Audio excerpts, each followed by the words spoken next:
Os reinos se abalam, os povos se curvam, as bocas se abrem, as mãos se levantam pra dizer que tu és o rei, pra dizer que tu és o Senhor.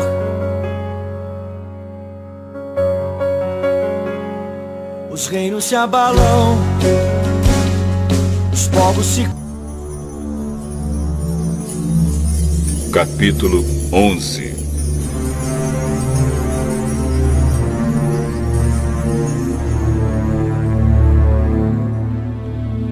O Senhor Deus disse a Moisés: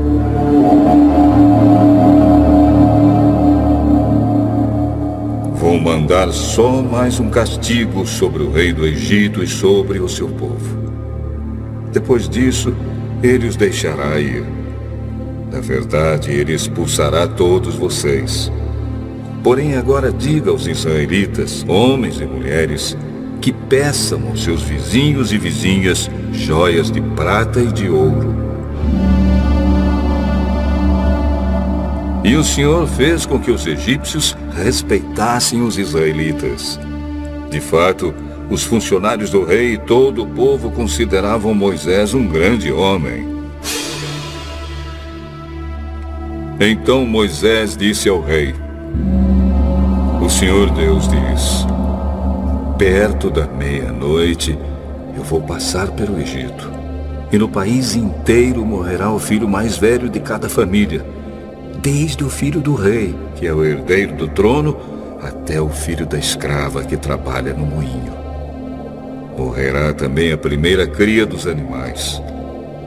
Em todo o Egito haverá gritos de dor, como nunca houve antes e nunca mais haverá. Mas entre os israelitas, nem mesmo um cachorro latirá para uma pessoa ou um animal. E assim vocês ficarão sabendo que o Senhor faz diferença entre os egípcios e os israelitas. Então, todos estes seus funcionários virão me procurar e se ajoelharão diante de mim, pedindo que eu vá embora e leve todo o meu povo. Depois disso eu sairei. Moisés saiu muito zangado da presença do rei. Então o Senhor Deus disse a Moisés: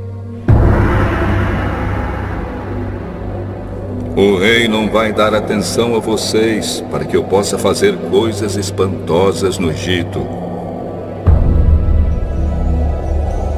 Moisés e Arão fizeram todas essas coisas espantosas diante do rei do Egito. Porém, o Senhor fez com que o rei continuasse teimando, e este não deixou que os israelitas saíssem do país.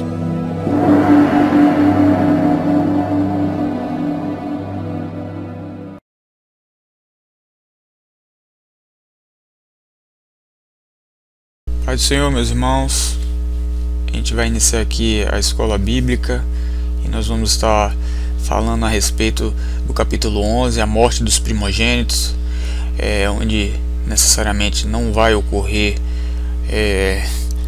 o falecimento dos primogênitos do povo egípcio, mas é o momento em que Deus fala através de Moisés a iminência da última praga, que nós vamos chamar aqui de o juízo final de Deus para com o povo egípcio.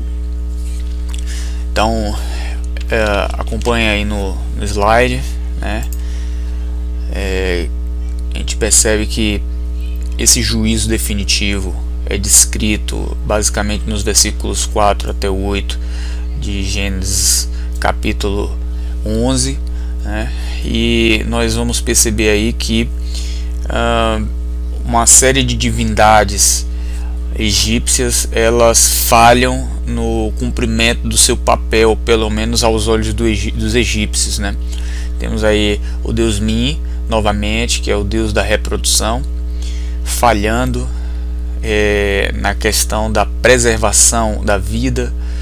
Nós vemos aí Hecate, a deusa do nascimento, falhando, pelo menos do ponto de vista egípcio, né, falhando em relação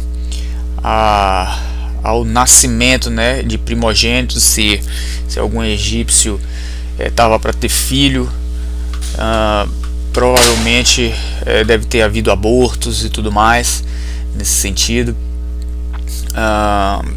Vemos aí também a deusa Ísis, que seria a protetora das crianças no Egito, falhando completamente com o seu papel, e Jeová mostrando aos egípcios seu poder, né, que sobrepujava a todos os poderes dantes conhecidos pelas divindades egípcias.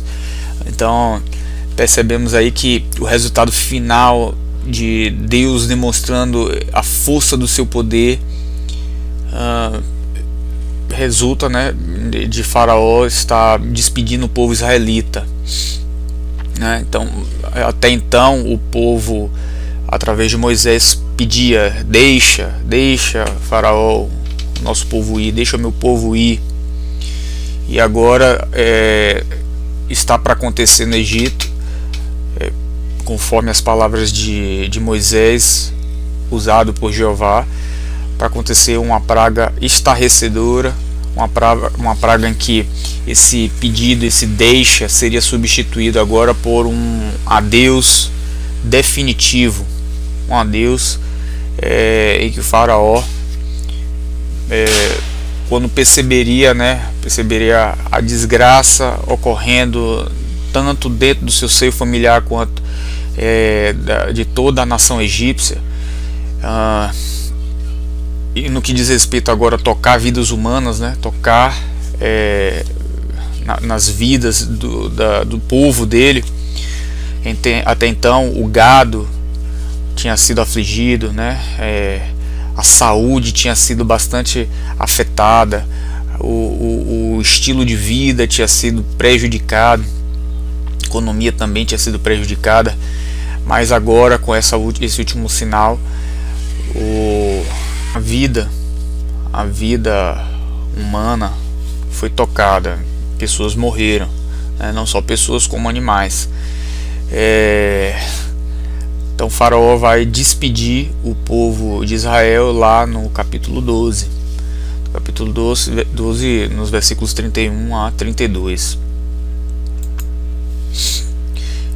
Então, como eu havia dito, o Egito já estava em ruínas, não só no sentido do moral do povo. O moral estava abatido do povo. Mas por que estava abatido? Porque as pragas anteriores, elas tinham afetado o cunho religioso do povo egípcio. Pelo menos os deuses estavam sendo envergonhados, os deuses que eles tanto acreditavam estavam sendo envergonhados. Nenhuma divindade egípcia estava sendo páreo para contornar ou impedir o poder do Deus israelita. Então eles estavam aflitos, envergonhados e muitos se sentindo desamparados quando viam que os seus deuses nada podiam fazer em relação ao Deus de Israel. A economia, juntamente com a vergonha, né, estava em um colapso total. Colapso porque as águas tinham sido afetadas, as colheitas tinham sido afetadas, a possibilidade, a boa saúde, a perfeita saúde estava comprometida. Vocês veem que apareceram feridas no corpo do povo, vocês viram que a escuridão apareceu. Tudo isso comprometia um estilo de vida em que eles precisavam produzir para sobreviver. Então isso tudo comprometeu. A saraiva de fogo que desceu do céu, né, comprometeram as colheitas. Então o Egito estava economicamente em falência, em área de falência.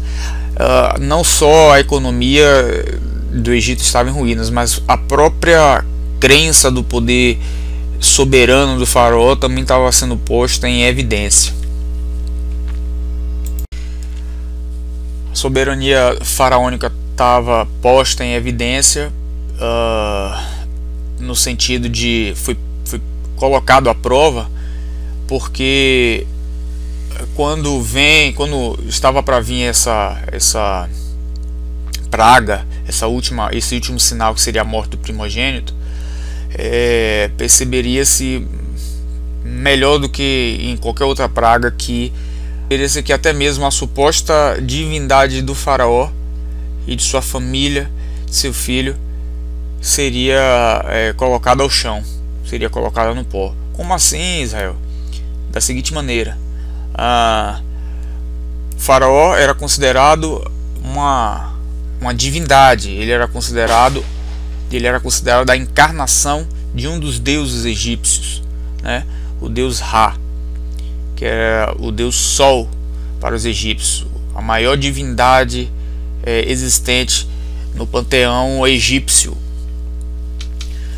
O faraó, então, sendo a encarnação e tendo seu filho primogênito, que futuramente seria o sucessor, percebe que seu filho, vai perceber no capítulo 12 que seu filho veio a falecer, né, pela mão do anjo. Então essa morte dos primogênitos e essa morte do filho de Faraó fica evidente para o povo, fica evidente para os sacerdotes, fica evidente para o próprio Faraó, de que Deus estava julgando severamente, com grande poder, a maior divindade egípcia, que era a encarnação do deus Ra, através do corpo de Faraó e de seu filho, né? Então, após esse milagre, esse sinal, Deus deixa bastante claro de que os egípcios viriam a se humilhar perante ele. Deixa bem claro de que o faraó não iria mais colocar condições. O faraó iria liberar o povo de maneira incondicional. Deus iria mostrar claramente que com ele não se negocia, ele não permite a negociação de certas situações, de certas condições. Ele não se dá ele não permite, né? Ele não permite que isso aconteça, entrar em condições, em acordos com determinados tipos de assuntos. Israel, em detrimento do Egito, estaria em uma boa situação, né? Eles não sairiam de mãos vazias, como está escrito aí no slide, vocês acompanham. Isso já tinha sido dito lá nos versículos 21 e 22 do capítulo 3 de Êxodo. E Israel, de fato, ele foi quase que repelido. O povo do Egito queria que eles fossem logo embora após esse prodígio, né? Após esse sinal da morte dos primogênitos. O povo egito se apressava para que eles fossem embora e começavam a conceder, né? Davam daquilo que o povo israelita pedia. Quero ouro, dava ouro, quero prata, dava prata. O povo egípcio tinha um grande temor e eles pensavam: eles precisam sair logo, senão nós certamente iremos perecer. Nossa religião está em destruição, foi posta em vergonha. Nossa economia está terrivelmente abalada, né? E o nosso faraó, a nossa divindade maior encarnada, não está podendo ser páreo contra esse povo, contra o Deus desse povo, Yahvé. Então Israel não sai de mãos vazias. Alguns dos livros apócrifos do Velho Testamento, como o livro dos Jubileus, eles falam que os egípcios foram saqueados pelos israelitas. Agora, o livro de Êxodo não fala dessa maneira, né? O livro de Êxodo fala que o povo podia pedir, né, e os egípcios davam os bens que o povo israelita pedia. E isso ocorreu, né, do fato do povo egípcio ter dado por causa do temor, né, como já foi dito. Continuando aí no próximo slide, que tem aí o nome A Pior das Pragas. muito embora essa tenha sido a pior das pragas que o povo do Egito poderia passar, o faraó houvera sido avisado, né? Ele foi avisado, não foi feito nada nesse sentido aí da morte dos primogênitos antes de eles serem informados de que algo iria acontecer.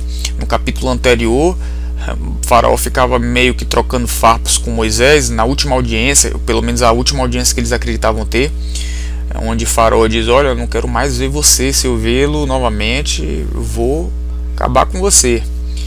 E o faraó falou: realmente não vai se ver não. Apesar dessas trocas de farpas, onde Moisés estava pedindo e Moisés falou: a gente não vai se ver mais. Eles voltaram a se ver, mas eles só voltaram a se ver porque o faraó pediu para que Moisés fosse lá quando ele descobriu que o filho dele tinha sido morto no meio da noite, e para despedir, né? Isso vocês vão ler lá no capítulo 12. Nós vemos aí que Deus avisa que por volta da meia-noite o anjo da morte passaria, né, pelo Egito e iria percorrer por toda a terra do Egito. E nós vemos aí que a encarnação do Deus Sol, ela haveria de ser derrotada pelo anjo de Deus, e o que eu acho bastante irônico é que veio à noite. Então o Deus Sol, o Deus da manhã, da luminosidade, do calor, da força egípcia, foi abatido no meio da noite. O filho do faraó, também considerado uma divindade, né, foi acometido pelo anjo, o anjo da morte. E na verdade não só ele, foi a morte de todos os primogênitos, tanto os humanos quanto os animais, né? Não houve distinção. Então a mais humilde serva egípcia, ela perderia o seu primogênito querido. Os ricos, os sacerdotes e a própria divindade, para os egípcios, né, a divindade do faraó, haveriam de ser acometidos por esse terror, né? Então, servos e deuses, está escrito aí no penúltimo subtópico, servos e deuses foram penalizados por essa última grande praga. E haveria de ter um grande lamento. A Bíblia fala aí no capítulo 11, versículo 6, de que nunca houve tão grande lamento, né, a respeito. Algumas imagens egípcias a respeito de tristeza fúnebre, né, mostra pessoas puxando o cabelo. Algumas imagens que se tem, né, pessoas arrancando o cabelo, pessoas batendo no peito e pessoas jogando poeira em cima da cabeça. Então esse era um dos costumes egípcios quando eles perdiam algum ente bastante querido, né? E sem dúvida nenhuma foi uma noite de pranto. Eu fico imaginando que quando o pessoal se deu por percebido, né, de que a desgraça no sentido da morte dos filhos, dos entes queridos primogênitos tinha ocorrido, foi um grande choro, uma grande lamúria, né? O grego Heródoto, ele fala de que os persas, os soldados persas estavam chorando em um enterro fúnebre, e ele fala que foi um grande pranto, um grande alarido, né, de choros, que dava para ouvir com bastante potência o choro do pessoal a grandes distâncias. A mesma coisa deve ter ocorrido nesse dia assombroso. Eu acho que na noite mesmo, na madrugada, foi quando o faraó percebeu, né, diz que o faraó acordou, lá no capítulo 12 diz que o faraó acordou e percebeu que o filho tinha morrido, né? Então foi uma noite de clamor. Eu acho que as pessoas que estavam dormindo, até aquelas com sono mais profundo, acordaram por causa do grande clamor de tristeza que aconteceu. Deus deixou claro no versículo 6, jamais haveria de acontecer uma dor um clamor como aquele, naquela noite, né, após a passagem do anjo da morte. Então, ressaltando que o anjo ainda não teria passado, né, o anjo ainda não tinha passado no capítulo 11, haveria de passar. Isso aconteceria logo após a celebração da Páscoa, no capítulo 12, vocês vão estar vendo já a respeito. E após a celebração da Páscoa, após os judeus passarem o sangue nos umbrais das portas, conforme vocês aí vão de ver com o nosso irmão Rafael, eles percebem que o pessoal vai dormir, vão perceber em seguida que o anjo vai passar. Perceber não por causa do povo de Israel, mas provavelmente pelo clamor, o grande clamor que os vizinhos egípcios estavam tendo após a morte.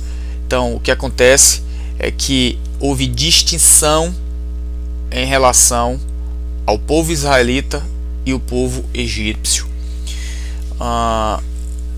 Israel não foi tratada da mesma forma. Nas pragas, Deus conserva a vida e o bem-estar do povo israelita, ao passo que o povo egípcio padece grande tribulação com essas pragas. Deus, ele procura deixar tão distinto na hora que ele fala para Moisés: olha, eu faço distinção, e vai ficar notório essa distinção.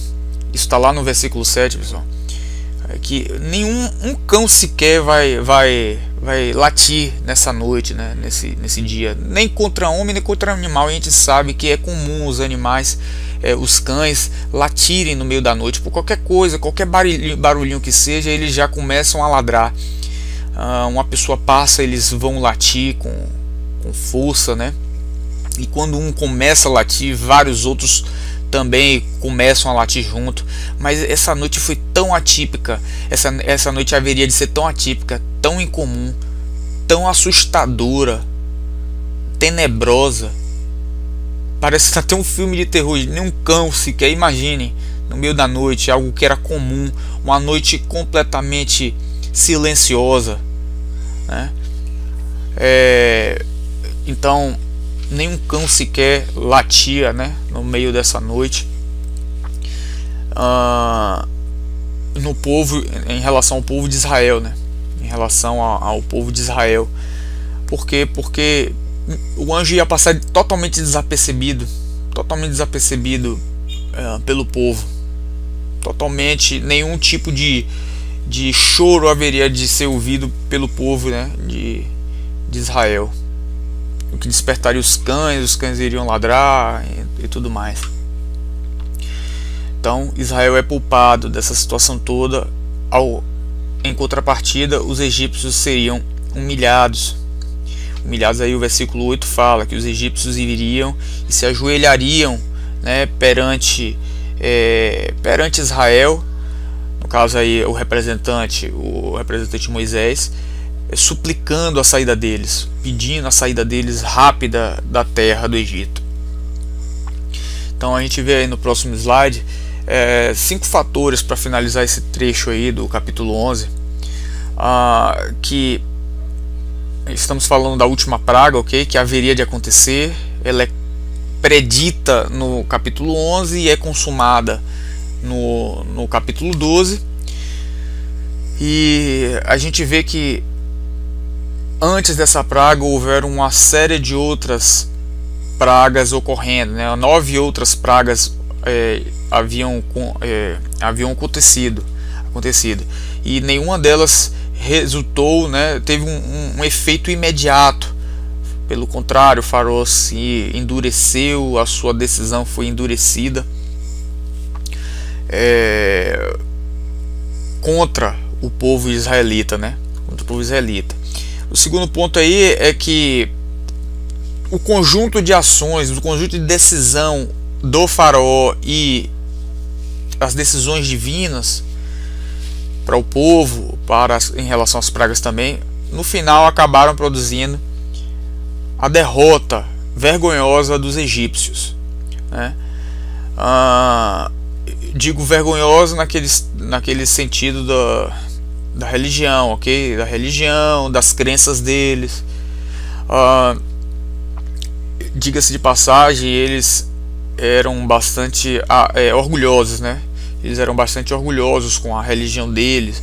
Pra vocês terem noção do orgulho egípcio e suas religiões, os faraós, eles eram sempre representados com as estátuas muito bonitas, corpos bonitos, corpos fortes, né? Semblantes bonitos, e isso era típico. Vocês vão ver todas as representações, a grande maioria das representações dos faraós em estátuas ou pinturas, como alguém bonito, alguém com corpo bonito, alguém e era a representação dos deuses dele, do deus maior deles, o deus Ra. Então eles foram sim envergonhados, eles estavam vergonhosamente derrotados nesse tocante aí à religião. O terceiro ponto aí, dentre os 5, já falei 2 aqui, né? O terceiro ponto aí é de que esse sinal que estava para acontecer, que seria o da morte do primogênito, seria o prefácio para o último grande sinal. E aí não estou falando de praga, aí eu estou falando de o sinal em que o exército egípcio vai atrás, né, do povo israelita, e todos eles morrem afogados, né? Então o exército inteiro do faraó é perdido. Então, se havia alguma coisa que sobrasse no Egito, seria o exército, né? A economia já estava em colapso, a religião já estava envergonhada, né? A questão da segurança já estava comprometida no coração do povo egípcio, e agora o exército dele havia sido perdido. Existem até alguns egiptólogos que acreditam que o faraó desse período aí talvez tenha sido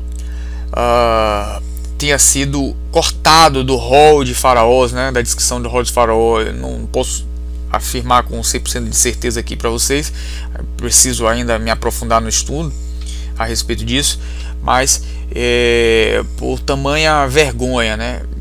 Alguns dizem que quando um faraó não representava muito bem, fazia jus a seu papel de soberano e divino da nação, ele poderia ter seu nome escondido, dizem alguns, né?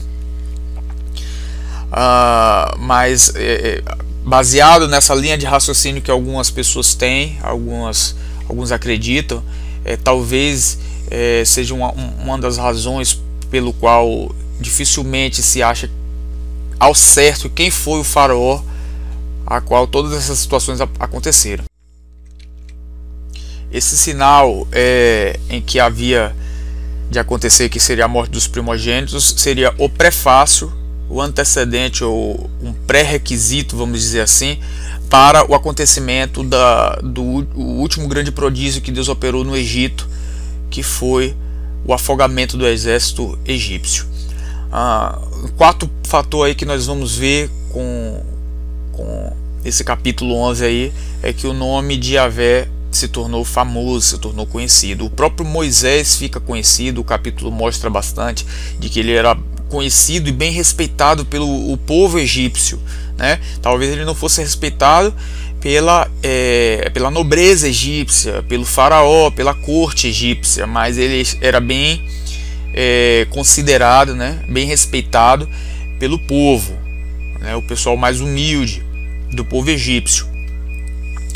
E o nome de Yahvé ficou conhecido, né, no povo egípcio. Então, se antes era aquele Deus desconhecido que o faraó disse, desdenhando logo no começo do primeiro encontro que faraó tem Moisés tem com o faraó, então agora eu acredito que faraó já não falaria com tanto desdém, né, após tanta desventura ter acontecido com o povo egípcio. Então o nome de Yahvé ficou conhecido. E aí no último ponto, vocês acompanham no slide, Deus tomaria a posse do seu povo. Essa é a frase de J. Edgar Park. Deus se tornou dono do seu povo, e era isso que ele mais queria. Então o plano dele foi cumprido com excelência, haveria de ser cumprido com excelência no capítulo 11 em diante, e ele finalmente teria o seu primogênito perto dele, livre de toda a escravidão, o seu primogênito livre para oferecer sacrifícios a ele. Isso seria agradável. E a gente vê que em algumas petições, algumas ordenanças que Deus faz para o povo, tudo prefigura questões do sacerdócio de Cristo, tudo prefigura questões em relação a o amar o próximo. Então as ordenanças de Deus, elas são postas de maneira explicitada, explicitada para o povo, que haveria de gerar o Messias, haveria de o Messias aparecer. Então é isso, meus irmãos.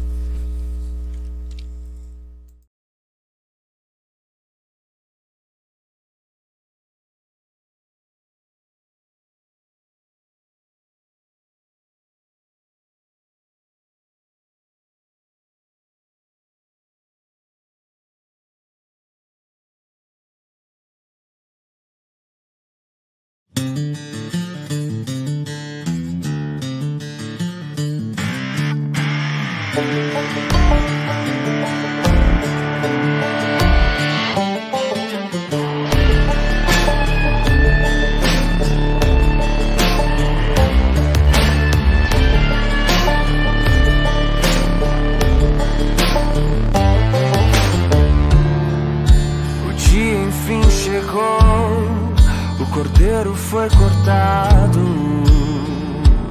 ele vem pra nos visitar.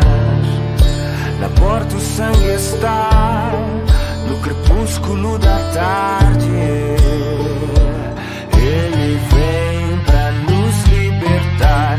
Todo escravo será livre, nenhum choro se ouvirá. Toda fome saciada, nossa voz ele ouviu. Não há Deus como nosso Deus, nossa força e canção. Grandes coisas ele fez, seu reino é pra sempre. Não há Deus como nosso Deus, nossa força e canção. Grandes coisas ele fez, seu reino é pra sempre.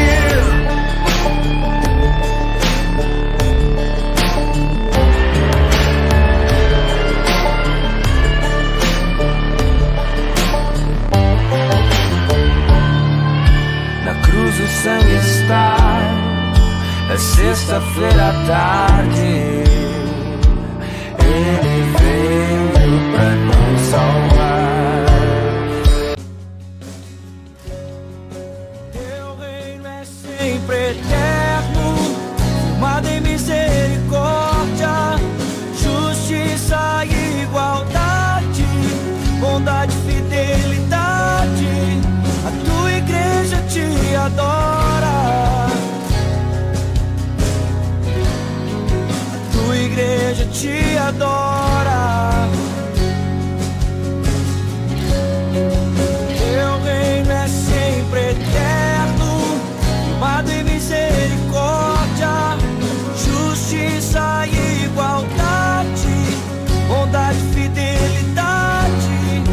Tua igreja te adora, tua igreja te adora.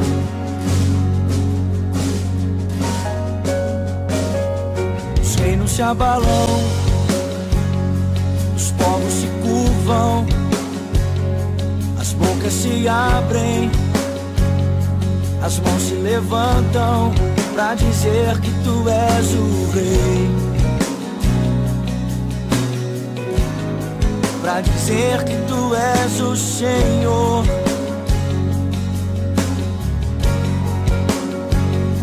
Os reinos se abalam, os povos se curvam, as bocas se abrem, as mãos se levantam pra dizer que tu és o rei.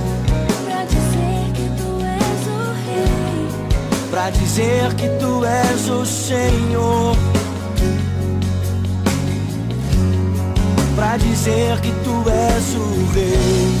Pra dizer que tu és o rei. Pra dizer que tu és o Senhor. Pra dizer que tu és o rei. Pra dizer que tu és o rei. Pra dizer que tu és o Senhor.